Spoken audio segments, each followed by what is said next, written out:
கிருத்திகா ராசாங்கம் அம்மாவாசையும் கூட அதான் சைவம் பண்ணிருப்பாங்கன்னு நினைக்கிறேன் இல்லம்மா? ஆமா மாமா, அதனாலதான். அப்படியா? இப்படி சமாளிக்கிறாங்களா?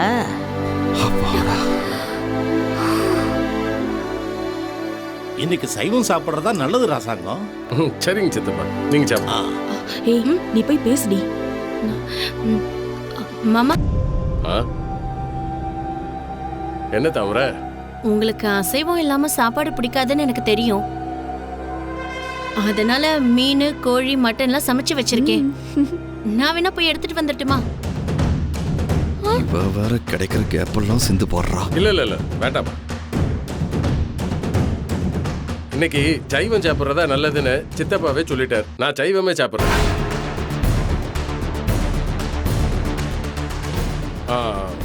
நீங்களும் சைவமே சாப்பிடுங்க, அதான் நல்லது. என்னடி இது? நீங்களும் சாப்பிடுங்க மதனி. அத்தை, உங்களுக்கும் பரிமாறுவா?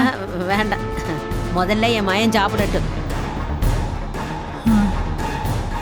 ஐயோ ஆண்டவா, சமையல் இன்னைக்கு நல்லா இருக்கணும். கடவுளே, அவளோட சமையல் ரொம்ப மோசமா இருக்கணும்.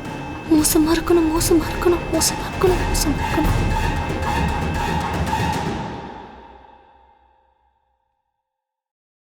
நீ பயப்படாத தமிழ், எல்லாம் நல்லாதான் இருக்கும். சாம்பார்ல உப்பு. ஐயோ போச்சு.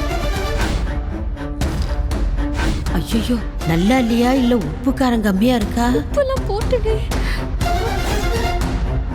போட்டல போட்டுங்க.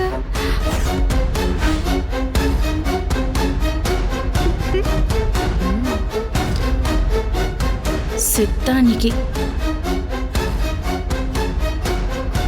இல்ல, சரியாதான் இருக்கு. ஐயோ, எல்லாம் சரியா போட்டிருக்கா போல இருக்கு. சாப்பிடுங்க.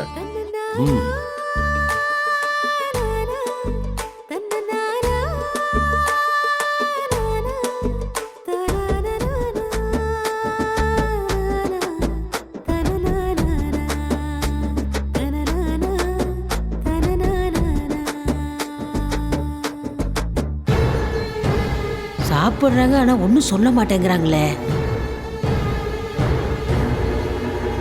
கடவுளே, மாமா நல்லா இருக்குன்னு சொல்லணும்.